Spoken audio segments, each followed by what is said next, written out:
Hello दोस्तों ये है Jammu and Kashmir service selection board के एग्ज़ाम का क्वेश्चन पेपर। और दोस्तों इस वीडियो में हम देखेंगे कि इस क्वेश्चन पेपर में Jammu and Kashmir service selection board के किस तरह के क्वेश्चन पूछे गए थे और उन क्वेश्चंस के आंसर मैं आपको इस वीडियो में बताने जा रहा हूं। वीडियो को आप ज़रूर एंड तक देखते रहें और वीडियो को लाइक भी करें, शेयर भी करें। चैनल को सपोर्ट करने के लिए यहाँ पर ये ज़रूर कहना चाहूँगा कि अगर आप फेसबुक पे ये वीडियो देख रहे हैं तो फेसबुक पेज को आप फॉलो करें, फेसबुक पेज को आप लाइक भी करें। तो दोस्तों स्टार्ट करते हैं पहले क्वेश्चन से। तो पहला क्वेश्चन पूछा गया था, who is believed to have founded the city of Jammu. आपको बताना था कि जम्मू सिटी की फाउंडेशन किसने डाली है, यानी बुनियाद किसने डाली है। तो चार ऑप्शन थे आपके पास, राजा जम्बू लोचन, राजा राणा सिंह, राजा गुलाब सिंह या फिर राजा प्रताप सिंह। तो दोस्तों इस क्वेश्चन का सही आंसर था पार्ट ए, राजा जम्बू लोचन ने इसकी फाउंडेशन डाली थी यानी बुनियाद डाली थी। पहले जम्मू को जम्बू ही कहा जाता था, लेकिन बाद में यही नाम चेंज करके जम्मू बन गया। इसके बाद नेक्स्ट क्वेश्चन पूछा गया था, which of the following garden is located in Zabarwan range of Srinagar district. आपको बताना था कि इनमें से कौन सा वो गार्डन है जो कि जबरवन रेंज में लोकेटेड है। चार ऑप्शन है आपके पास, नेहरू पार्क, प्रताप पार्क, बेसंत गार्डन या फिर चश्मा शाही गार्डन। तो इसका आंसर था दोस्तों पार्ट डी, चश्मा शाही गार्डन। दोस्तों चश्मा शाही गार्डन को 1632 में बनवाया गया था। इसको अली मर्दान खान ने बनाया था और अली मर्दान खान ये एक मुगल गवर्नर था और ये शाहजहां का गवर्नर था और इसी ने इसको बनवाया था। दोस्तों ये गार्डन दारा सिखों के लिए बनाया गया था जो कि एल्डेस्ट सन था शाहजहां का। नेक्स्ट क्वेश्चन है, dash is known as Kohimaran lies on the west of Dal lake in Srinagar. आपको बताना है इनमें से किस फोर्ट को कोहिमारान कहा जाता है और कोहिमारान ये वेस्ट ऑफ डल लेक में आता है या वेस्ट ऑफ डल लेक के आता है श्रीनगर के। चार ऑप्शन है आपके पास, गोलचा फोर्ट, गोलकोंडा फोर्ट, हारी पर्वत फोर्ट या फिर टुलिप फोर्ट। तो दोस्तों इसका जो सही आंसर था वो था पार्ट सी, हारी पर्वत फोर्ट को कोहिमारान भी कहा जाता है। दोस्तों यहाँ पर आपको याद रखना होगा कि हारी पर्वत फोर्ट की फोर्टिफिकेशन जो है ये पहले स्टार्ट की गई थी 1590 में। मुगल एम्परर अकबर ने इसको स्टार्ट किया था, लेकिन इसकी कंस्ट्रक्शन जो है वो फिर इनकम्प्लीट रही। फिर 18th सेंचुरी में इसकी जो बाकी कंस्ट्रक्शन है उसको एक अफगान गवर्नर जिसका नाम था अता मोहम्मद खान ने इसको मजीद जो है उसको बिल्ट किया और अता मोहम्मद खान ये दुरानी अंपायर से ताल्लुक रखते थे। नेक्स्ट क्वेश्चन है, the source of which of the following river is Kailash Kund spring at Sayoj hills in Bhadarwah in Doda district of Jammu and Kashmir. आपको बताना है इनमें से किस रिवर का सोर्स है कैलाश कुंड स्प्रिंग। तो चार ऑप्शन थे आपके पास, Kishan Ganga, Indus river, Tawi river या फिर झेलम रिवर। तो दोस्तों इस क्वेश्चन का जो सही आंसर है वो है पार्ट सी, तावी रिवर। दोस्तों तावी रिवर की जो लेंथ है वो तकरीबन 141 किलोमीटर्स है और तावी को सूर्यपुत्री भी कहा जाता है। नेक्स्ट क्वेश्चन है, Jammu and Kashmir rifles is. आपको बताना था कि जम्मू कश्मीर राइफल्स ये क्या है। चार ऑप्शन है आपके पास, infantry regiment of Indian army, a battalion of Rashtriya rifles, the name of the armed police of Jammu and Kashmir या फिर a paramilitary force under the ministry of home affairs. तो इसका जो सही आंसर था दोस्तों वो था part A, Jammu and Kashmir rifle is an infantry regiment of Indian army. Next question था, which of the following countries are divided by red Cliff line. आपको बताना है वो कौन सी कंट्रीज है जिनको रेड क्लिफ लाइन आपस में डिवाइड करती है। चार ऑप्शन आपके पास, India and Pakistan, India and China, India and Bangladesh या फिर इंडिया एंड नेपाल। तो दोस्तों इसका जो सही आंसर था वो था part A, India and Pakistan.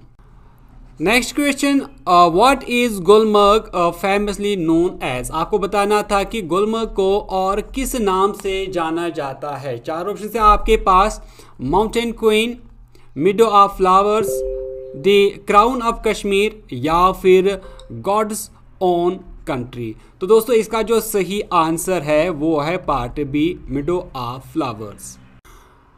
Next question है, as per Jammu and Kashmir reorganisation act the total number of seats in the legislative assembly of union territory of Jammu and Kashmir to be filled by person chosen by direct election shall be. तो Jammu Kashmir reorganisation act के मुताबिक legislative assembly जो union territory की रहेंगी उसमें कुल मिला के कितनी सीट्स रहेंगी जिनको डायरेक्ट इलेक्शंस के जरिए से फिल किया जाएगा। चार ऑप्शन है आपके पास, 111, 110, 107 या फिर 115। तो सही आंसर था इसका 107। दोस्तों Jammu and Kashmir reorganisation bill 2023 की अमेंडमेंट के मुताबिक ये जो 107 सीट्स हैं इनको इंक्रीज करके 114 कर दिया गया है, लेकिन इन 114 सीट्स में से 7 सीट्स रिजर्व रखी गई हैं। Next question, the holy place of Baba Dhansiri is located in which district of Jammu and Kashmir. आपको बताना है जम्मू कश्मीर के किस डिस्ट्रिक्ट में है बाबा धनसरी। तो चार ऑप्शन है आपके पास, रामबन, डोडा, रियासी या फिर शोपियन। तो दोस्तों इसका जो सही आंसर है बाबा धनसरी जो है ये रियासी डिस्ट्रिक्ट में आता है, खुरा झील के करीब। नेक्स्ट क्वेश्चन है, according to Jammu and Kashmir reorganisation act 2019 the union territory created without legislature is. तो आपको बताना है जम्मू कश्मीर रीऑर्गेनाइजेशन एक्ट 2019 के मुताबिक इनमें से किस यूटी को विदाउट लेजिस्लेचर क्रिएट किया गया है। ऑप्शंस हैं लद्दाख, जम्मू या फिर कारगिल। तो दोस्तों इसका जो सही आंसर रहेगा वो रहेगा part A, Ladakh as union territory बनाएगी लेकिन इसमें जो लेजिस्लेचर है वो नहीं रहेगी, जबकि जम्मू कश्मीर के पास लेजिस्लेचर रहेगी। दोस्तों यहाँ तक जितने भी क्वेश्चंस हैं ये सारे हमने अपने वीडियोस में डिस्कस किए हैं, और अभी तक जो भी क्वेश्चंस आए चाहे फिर वो प्लेसेस से आए, टूरिस्ट डेस्टिनेशन से आए या फिर रीऑर्गेनाइजेशन एक्ट से आए, वो हमने अपनी वीडियोस में आपके लिए टॉपिक वाइज बनाए हैं। तो बढ़ते हैं नेक्स्ट क्वेश्चन की तरफ। नेक्स्ट क्वेश्चन है, consider the following pair and identify how many pairs are correct. तो यहाँ पर आपको कुछ पेयर्स दिए गए हैं, आपको बताना था कि इनमें से कितने पेयर्स को सही से मिलाया गया है। तो देखते हैं कि क्या क्या पेयर था। यहाँ पर पर्सनैलिटी था और यहाँ पर फेमस फॉर लिखा था। तो यहाँ पर जो पहली ऑप्शन है ये है सुभाष चंद्र बोस, और सुभाष चंद्र बोस जो है इसको कनेक्ट किया गया या मिलाया गया है ऑल इंडिया फॉरवर्ड ब्लॉक। तो ये ऑप्शन जो है ये बिल्कुल सही है, सुभाष चंद्र बोस ने फॉरवर्ड ब्लॉक बनाया था। इसके बाद है चितरंजन दास, तो इसको मैच किया गया है first president of Swaraj party. तो ये भी बिल्कुल सही है, चितरंजन दास जो हैं ये स्वराज पार्टी के पहले प्रेसिडेंट या लीडर थे, और स्वराज पार्टी को बनाया गया था, फाउंड किया गया था 1923 में। इसके बाद है MG रनाडे, इसको मैच किया गया है father of renaissance of western India. तो ये भी सही है क्योंकि MG रनाडे को भी father of renaissance of western India कहा जाता है, और कई पर राजा राम मोहन राय को फादर ऑफ रेनेसेंस कहा गया है। इसके बाद है गोपाल कृष्णा गोखले, इसको मैच किया गया है सर्वेंट ऑफ इंडियन सोसाइटी। तो ये पार्ट भी सही है, गोपाल कृष्णा गोखले को सर्वेंट ऑफ इंडियन सोसाइटी भी कहा जाता है। तो इस तरह इस क्वेश्चन का जो सही आंसर था वो था part D, all 4। Next question है, who was the first Indian commercial women pilot. आपको बताना था कि इनमें से इंडिया की पहली कौन सी कमर्शियल वीमेन पायलट बनी इंडिया की। चार ऑप्शन थे आपके पास, गुंजन सक्सेना, दुर्गा बनर्जी या फिर अनवी चौधरी या फिर सरोजिनी नायडू। तो इसका जो सही आंसर है इनमें से दोस्तों वो है part B, Durga Banerjee. Next question, who among the following is popularly known as the black tiger in intelligence agent. तो आपको बताना था इंटेलिजेंस एजेंट के तौर पे इनमें से किसको द ब्लैक टाइगर कहा जाता है। चार ऑप्शन थे आपके पास, सरस्वती राजामणि, कश्मीर सिंह, मोहनलाल भास्कर या फिर रविंद्र कौशिक। तो इसका जो सही आंसर था दोस्तों वो था पार्ट बी, रविंद्र कौशिक को कहा जाता था the black tiger intelligence agent के तौर पे, क्योंकि वो एक रॉ एजेंट थे। नेक्स्ट क्वेश्चन था the first newspaper published in India was. आपको बताना था कि इंडिया का पहला न्यूज़पेपर कौन सा पब्लिश किया गया था। इनमें से ऑप्शंस है द हिंदू, द अमृता बाजार पत्रिका, द बंगाल गैजेट या फिर द समाचार दर्पण। तो दोस्तों इसका जो सही आंसर था वो था part C the Bengal gazette. दोस्तों इसको पब्लिश किया गया था जनवरी 29, 1780 में और इसको पब्लिश किया था जेम्स ऑगस्टस हिकी ने। नेक्स्ट क्वेश्चन है excessive bleeding during an injury is deficiency. आपको बताना है कि अगर कोई इंजरी होती है, कोई जख्म होता है, तो अगर एक्सेसिव ब्लीडिंग होती है, ज़्यादा खून आता है, तो ज़्यादा खून आना ये किस विटामिन की डेफिशिएंसी से होता है। ऑप्शंस हैं vitamin A, vitamin B, vitamin K या फिर विटामिन ई। तो दोस्तों इसका जो सही आंसर रहेगा वो रहेगा पार्ट सी विटामिन के की डेफिशिएंसी से एक्सेसिव ब्लीडिंग होता है जब इंजरी होती है। नेक्स्ट क्वेश्चन है the word gambit is related to which of the following sports. आपको बताना है इनमें से किस स्पोर्ट के साथ, किस खेल के साथ गैम्बिट वर्ड ताल्लुक रखता है। गैम्बिट वर्ड किस खेल के साथ ताल्लुक रखता है। ऑप्शन है चेस, टेबल टेनिस, पोलो या फिर कैरम। तो सही आंसर इसका दोस्तों रहेगा part A chess. Next question है which of the following rivers is known as Vriddha Ganga. आपको बताना है इनमें से किस रिवर को, किस दरिया को बोला जाता है वृद्धा गंगा। ऑप्शंस हैं गोदावरी, कृष्णा, महानदी या फिर कावेरी। तो दोस्तों इसका जो सही आंसर रहेगा वो रहेगा पार्ट ए गोदावरी, जो कि इंडिया का सेकंड लार्जेस्ट लॉन्गेस्ट रिवर है। Next question market in which currency buy and sell and their prices settle on is called as. तो चार ऑप्शन है आपके पास international bond market, international capital market, foreign exchange market या फिर euro currency market. तो इसका जो सही आंसर था दोस्तों वो था part C foreign exchange market. Next question है which among the following is the oldest nuclear power station in India. आपको बताना है कि इंडिया का ओल्डेस्ट यानी सबसे पुराना न्यूक्लियर पावर स्टेशन कौन सा है। चार ऑप्शन है आपके पास Kaiga nuclear power plant, Narora atomic power station, Tarapur atomic power station या फिर।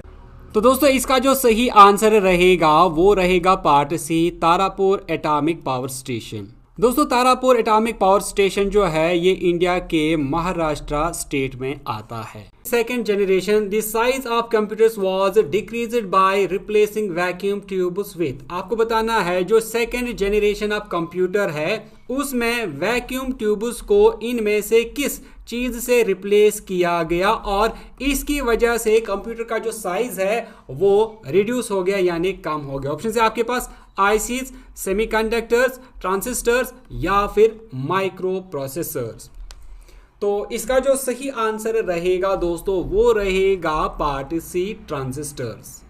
दोस्तों ये सारे क्वेश्चंस भी ऑलरेडी हमने डिस्कस किए हैं। मैंने जनरेशन ऑफ कंप्यूटर पे पूरी एक वीडियो सीरीज बनाई है जिसमें हमने जनरेशन ऑफ कंप्यूटर और उनमें क्या क्या डेवलपमेंट आई, कौन सी चीज़ें जो है वो चेंज की गई। आप वीडियो लिस्ट ज़रूर चेक करें। इसके अलावा जो सॉफ्टवेयर है, हार्डवेयर है, एंटीवायरस है, इन सभी पे मैंने वीडियो सीरीज बनाई है, आप ज़रूर चेक करें। नेक्स्ट क्वेश्चन है विच protocol provides N email facility among the hosts. आपको बताना है इनमें से कौन सा वो प्रोटोकॉल है जो कि ईमेल फैसिलिटी प्रोवाइड करता है होस्ट्स में। ऑप्शन है आपके पास पीओपी, एसएमटीपी, आईएमएपी या फिर एमआईएमई।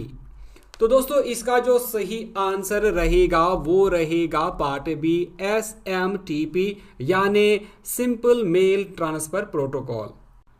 दोस्तों यहाँ पर ये जरूर बताना चाहूँगा जो पीओपी है या फिर आईएमएपी या फिर एमआईएमई है ये भी ईमेल से ही रिलेटेड है, लेकिन ये ईमेल फैसिलिटी होस्ट को प्रोवाइड नहीं करती। जो पीओपी और आईएमएपी है ये प्रोटोकॉल्स हैं जिनसे हम ईमेल को रिट्रीव करते हैं सर्वर से। और जो दोस्तों एमआईएमई है ये एक स्टैंडर्ड है जिससे हम मुख्तलिफ तरह के डेटा को एनकोड करता है ईमेल मैसेज में। नेक्स्ट क्वेश्चन था which of the following control the process of interaction between the user and the operating system. आपको बताना है इनमें से वो कौन सी चीज़ है जो कि यूज़र और ऑपरेटिंग सिस्टम के दरमियान का जो इंटरेक्शन का प्रोसेस है उसको कंट्रोल करता है। ऑप्शंस हैं user interface, language translator, platform या फिर स्क्रीन सेवर। तो दोस्तों इसका जो सही आंसर रहेगा वो रहेगा पार्ट ए, यूजर इंटरफेस। यूजर इंटरफेस ये सेट होता है मुख्तलिफ तरह के सॉफ्टवेयर का या फिर हार्डवेयर का, और यूजर इंटरफेस के जरिए से ही एक यूजर जो है अपनी इंस्ट्रक्शंस कंप्यूटर को प्रोवाइड करता है। नेक्स्ट क्वेश्चन है Which of the following printer uses light beam and electrostatically sensitive black powder? आपको बताना है इनमें से कौन सा वो प्रिंटर है जो कि लाइट बीम का इस्तेमाल करता है या फिर इलेक्ट्रोस्टैटिकली सेंसिटिव ब्लैक पाउडर इस्तेमाल करता है। तो चार ऑप्शन है आपके पास, dot matrix printer, daisy wheel printer, chain printer या फिर लेजर प्रिंटर।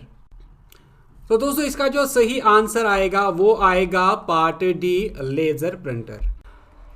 नेक्स्ट क्वेश्चन था distinguish network configuration in which all data information passes through a central computer is. आपको बताना था उस नेटवर्क का नाम जहां पर डेटा या फिर इंफॉर्मेशन ये पास होती है एक सेंट्रल कंप्यूटर के जरिए, यानी उसी के थ्रू डेटा सारा पास होता है। तो आपको बताना है उस नेटवर्क को क्या नेटवर्क कहते हैं, बस network, star network, duplex network या फिर मल्टीप्लेक्स।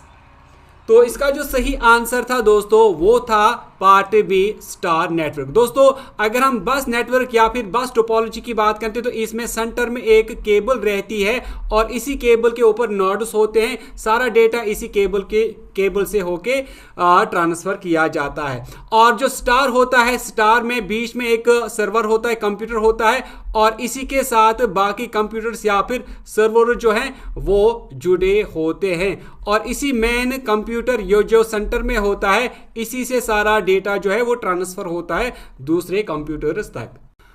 नेक्स्ट क्वेश्चन था one of the main feature that distinguish micro processor from micro computers is. आपको बताना था कि वो अहम या फिर मेन फीचर क्या है जो कि माइक्रो प्रोसेसर को माइक्रो कंप्यूटर से डिस्टिंग्विश करता है, यानी फर्क बताता है। चार ऑप्शन थे, words are usually larger in micro processors, words are shorter in micro processors, micro processor does not contain IO devices यानी input output devices, computers are not fully integrated. तो इसका जो सही आंसर था दोस्तों वो था part C, micro processor does not contain input output device. Next question था which is the part of the computer that one can touch and feel. Computer के उस पार्ट को क्या कहते हैं जो कि इंसान टच भी कर सकता है और जिसको फील भी किया जा सकता है। चार ऑप्शन थे, हार्डवेयर, सॉफ्टवेयर, प्रोग्राम या फिर आउटपुट। तो दोस्तों इसका जो सही आंसर था वो था पार्ट ए, हार्डवेयर। दोस्तों यहाँ पर क्या ही बताएं, JKSSB के ये जो क्वेश्चंस हैं ये तकरीबन थर्ड फोर्थ में पढ़ाए जाते हैं। इनफैक्ट सेकंड लेवल के ये क्वेश्चंस हैं, सेकंड क्लास के ये क्वेश्चंस हैं जो कि पूछे गए थे। नेक्स्ट क्वेश्चन हम देखेंगे, which of the following devices is not used to enter data in a computer. आपको बताना था कि वो कौन सा डिवाइस है जिसको इस्तेमाल नहीं किया जाता कंप्यूटर में डेटा एंटर करने के लिए। चार ऑप्शन हैं, माउस, कीबोर्ड, स्कैनर या फिर मॉनिटर। तो दोस्तों इसका जो सही आंसर रहेगा वो रहेगा पार्ट डी, मॉनिटर। मॉनिटर जो है ये एक आउटपुट डिवाइस है, स्कैनर एक इनपुट डिवाइस है, कीबोर्ड भी एक इनपुट डिवाइस है और माउस भी एक इनपुट डिवाइस है। ये क्वेश्चन भी जो है ये सेकंड फर्स्ट में पूछा जाता है।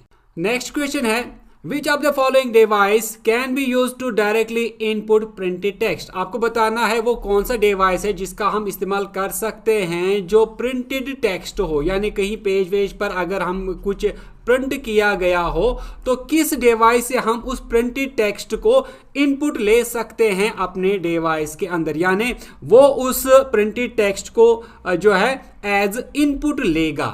तो चार ऑप्शन है आपके पास, OCR, माउस, MIC या फिर जॉयस्टिक। तो दोस्तों इसका जो सही आंसर रहेगा वो रहेगा OCR यानी optical character recognition. Next question है, in magnetic disk data is organised on a platter in concentric sets or rings called. आपको बताना था जो मैग्नेटिक डिस्क होती है उस पे जो डेटा होता है वो ऑर्गेनाइज होता है प्लेटर्स में, जो कि कंसेंट्रिक सेट्स में होता है या फिर रिंग्स में होता है, उसको क्या कहा जाता है? चार ऑप्शन है आपके पास, सेक्टर, ट्रैक, हेड या फिर ब्लॉक। तो इसका जो सही आंसर रहेगा दोस्तों वो रहेगा पार्ट डी, उसको कहते हैं ट्रैक। नेक्स्ट क्वेश्चन है, which of the following is an example of open source software. आपको बताना है इनमें से कौन सा वो सॉफ्टवेयर है जो कि ओपन सोर्स सॉफ्टवेयर है। ऑप्शन है आपके पास Skype, Libre Office, Adobe Photoshop या फिर माइक्रोसॉफ्ट वर्ड। सही आंसर इसका रहेगा दोस्तों part B, Libre Office. Next question है, what type of extension name do Notepad use. आपको बताना है नोटपैड जो सॉफ्टवेयर है उसमें जो फाइल एक्सटेंशन है वो क्या है। ऑप्शन है .png, .txt, .jpeg या फिर .note। तो दोस्तों इसका जो सही आंसर है, नोटपैड में जो फाइल एक्सटेंशन है फाइल का वो .txt है। नेक्स्ट क्वेश्चन था, व्हाट डज FAT मीन। आपको बताना है F18 की फुल फॉर्म क्या है कंप्यूटर में। चार ऑप्शन है आपके पास, file format attribute, font allocation tree, file allocation table या फिर फॉन्ट एट्रीब्यूट टेबल। तो दोस्तों इसका जो सही आंसर था वो था part C, file allocation table. Next question, choose the false statement. आपको बताना था कि इनमें से कौन सा स्टेटमेंट गलत है। पहला था, you can find deleted files in recycle bin, तो ये सही है। You can restore any file in recycle bin if you ever need, तो ये भी सही है। You can increase free space of disk by sending files to recycle bin, तो ये स्टेटमेंट जो है दोस्तों ये स्टेटमेंट सही है। आप डिस्क की स्पेस को इंक्रीज नहीं कर सकते। इसके बाद you can right click and choose empty recycle bin to clean space, तो ये सही है। ये वाला जो यानी पार्ट सी जो है इसका सही आंसर हो जाएगा, ये गलत स्टेटमेंट है। Next question, in database related fields are grouped to form. आपको बताना है जो एक डेटाबेस होता है उसमें जो रिलेटेड फील्ड्स होते हैं वो क्या फॉर्म करते हैं, वो क्या बनाते हैं। ऑप्शन है आपके पास, वो रिकॉर्ड बनाते हैं, फाइल बनाते हैं, बैंक बनाते हैं या फिर फील्ड ग्रुप बनाते हैं। तो दोस्तों इसका जो सही आंसर आएगा वो आएगा पार्ट ए, रिकॉर्ड, यानी रिलेटेड जो फील्ड्स होते हैं वो बनाते हैं रिकॉर्ड। नेक्स्ट क्वेश्चन है, what is the row limit of MS Excel 2019। आपको बताना है MS Excel 2019 में जो रोज की लिमिट है वो कितनी है। तो दोस्तों इसका जो सही आंसर था वो था पार्ट बी, यानी 10,48,576। नेक्स्ट क्वेश्चन था, विच शॉर्टकट की inserts a new slide in A current presentation. आपको बताना है एक प्रेजेंटेशन में नई स्लाइड किस शॉर्टकट की से इंसर्ट की जा सकती है या होती है। चार ऑप्शन है आपके पास, Ctrl+N, Ctrl+M, Ctrl+S या फिर Ctrl+Y। तो दोस्तों इसका जो सही आंसर था वो था पार्ट बी, Ctrl+M से जो है न्यू स्लाइड ओपन होती है, Ctrl+N से न्यू प्रेजेंटेशन या न्यू फाइल ओपन होती है, Ctrl+S से आप सेव करते हैं फाइल को, और आप मुझे बताएंगे कि Ctrl+Y से क्या होता है नीचे कमेंट सेक्शन में लिखकर। Next question, which of the following is not a type of page margin. आपको बताना है इनमें से पेज मार्जिन कौन सा नहीं है। ऑप्शन है आपके पास, लेफ्ट, राइट, सेंटर या फिर टॉप। तो ये बहुत ही आसान सा क्वेश्चन है, तो इसका आंसर मुझे आप खुद ही नीचे कमेंट सेक्शन में लिख कर देंगे। अगर आपको किसी भी आंसर में डाउट लगता है तो आप नीचे कमेंट सेक्शन में लिख कर ज़रूर बताएं, हम उस पर वीडियो बनाने की कोशिश करेंगे और आपका डाउट दूर करने की कोशिश करेंगे। लास्ट में यही बात कि अगर आपने अभी तक चैनल को सब्सक्राइब नहीं किया है तो डेली वीडियोस, अपडेट्स और नोटिफिकेशन पाने के लिए आप चैनल को सब्सक्राइब करें। अगर आप फेसबुक पे ये वीडियो देख रहे हैं तो फेसबुक पेज को आप फॉलो करें, फेसबुक पेज को आप लाइक करें, ताकि आपको हर तरह की वीडियो और नोटिफिकेशन मिलती रहे। मिलते हैं नेक्स्ट वीडियो में, तब तक के लिए टेक केयर।